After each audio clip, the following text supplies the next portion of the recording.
Maganda nga po, ito po ang ating update patungkol sa minomonitor natin na si Bagyong Tino. Sa kasalukuyan, sa huli nating update sa kanyang lokasyon, ito ay nasa coastal waters ng Jordan, Guimaras.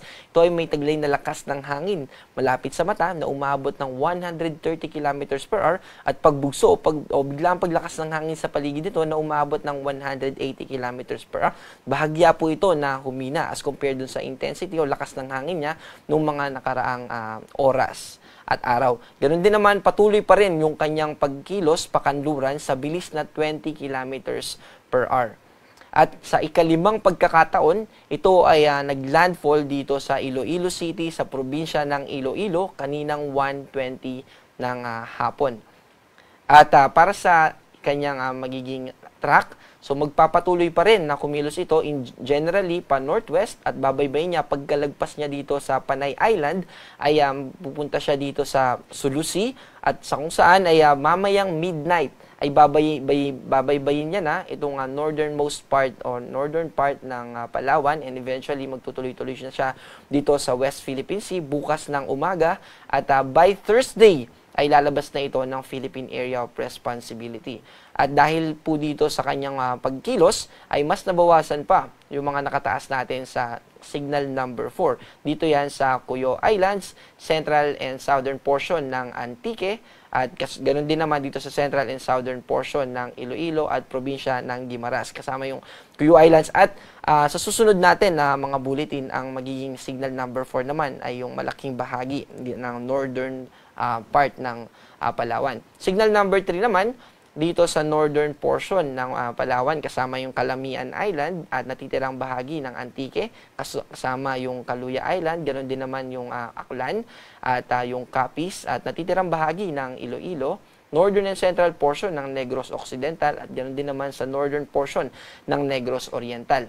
Signal number 2 naman dito sa southwestern portion ng Masbate, ito po yun, at sa southern portion ng Mindoro, parehong Occidental and Oriental Mindoro. Ganun din dito sa probinsya ng Romblon. Ito pong mga nakadilaw, ganun din naman sa central part ng Palawan, sa natitirang bahagi ng Occidental Mindoro. Itong dilaw, central part pa rin ito ng Negros Oriental.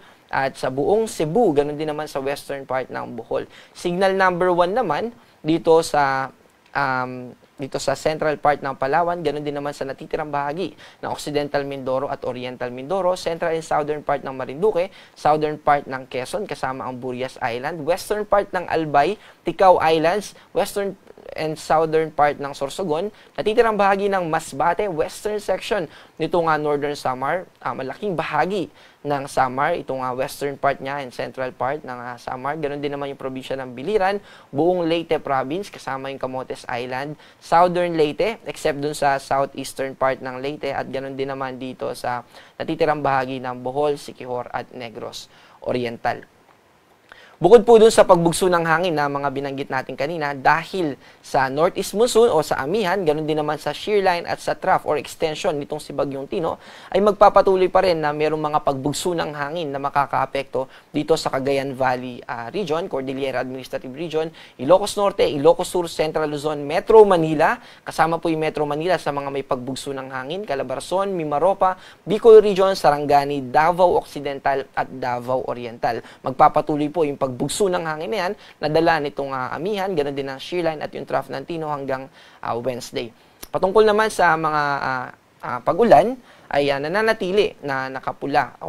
Ito pa rin po yung ating advisory kaninang 11 a.m. So yung mga nakakulay pula, ito po yung may potensyal na magkaroon o makaranas ng mga malawakang pagbaha dahil may more than 200 millimeters na pag-ulan yung posible nila na maranasan. Yung orange naman ay 100 to 200 millimeters na pag-ulan. Ibig sabihin yan ay sa isang probinsya, multiple na mga pagbaha yung posible. Sa dilaw naman, ay yan naman po yung amount ng rainfall na 50 to 100 at posible yung mga flash floods. Dito sa mga walang kulay, ay posible pa rin yung mga pag-ulan, lalo na yung shear line po ay nakakaapekto sa malaking bahagi ng Luzon. Ganon din naman yung amihan.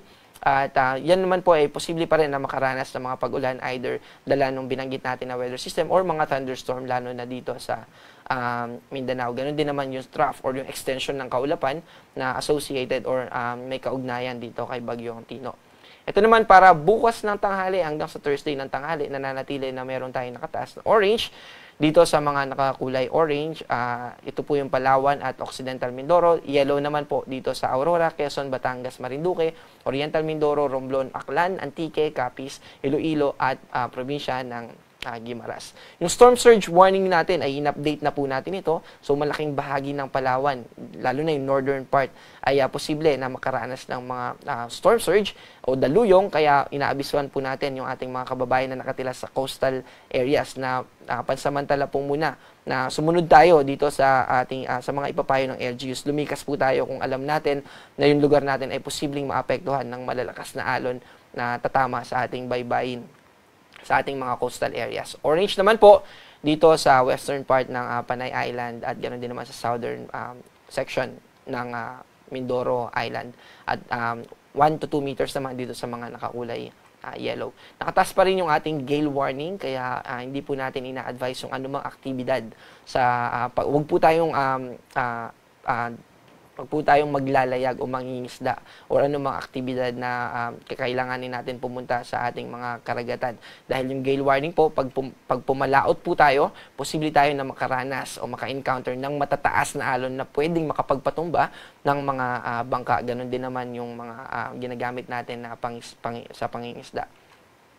Also, nakataas pa rin po, kanina po itong 2 p.m. na issuance natin, may mga nakataas pa rin na lugar na nandun yung ating heavy rainfall warning. Ibig sabihin, posible tayong makaranas ng torrential rain. So within the next 3 hours, yung mga pag-ulan na yan ay greater than 30 millimeters. Yan yung mga tipo po ng mga pag-ulan na nakakapagdulot ng mga pagbaha at ganoon din naman ng mga landslide.